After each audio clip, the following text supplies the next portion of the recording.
1999 British Gas estimated that there's 1.1 trillion cubic feet of natural gas off the coast of Gaza in the Gaza Marina. They got a contract 26 years ago to get that gas, but Palestinians haven't seen anything since. There's also 1.7 billion barrels of oil, they reckon, off the coast of Gaza. So if Israel takes Gaza, depopulates it and just annexes it, then it gets access to all those resources. There's also another oil and gas deposit in the West Bank called Meged, which Israel has taken and used because they argue it's west of the 1948 armistice line. But this is a colonial project, and colonial projects are about stealing land, but even more, they're about stealing resources and making sure that indigenous people have no access to their resources. Look at what happened in the United States with Native Americans. Their reservations are all on the most arid land with no resources, and they chucked them a few casinos to try and keep them happy. Obviously that didn't work, but that's what you're seeing in West Bank and Gaza. And I think that unless the world stops Israel, their plan will work, because no one seems to stop them. Nothing they do, doesn't matter how many kids they kill, doesn't matter how many people they starve, doesn't matter how many starving people they kill,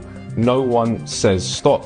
So the West is complicit in this plan of ethnic cleansing, this plan of total genocide that is going to end Palestinian people and will be the final solution that Zionism has sought since Israel's created. But I believe that the shadow of this genocide, the shadow of what they're doing, will eventually destroy Zionism itself. We've seen nearly 2 years of Israeli genocide in Gaza, perpetrated by a far-right fascistic regime backed by Washington, London, Berlin and plenty of other Western capitals. We need to fight back against a system that allows that to happen. But first we need a population which is informed about what has happened. Part of the reason they've been allowed to get away with it is because the media repeats their lies and doesn't cover the deep participation of those governments. At Deep Dive, we're all about investigating and exposing our own government and Western governments' complicity and participation in the crimes that Israel is committing in Palestine.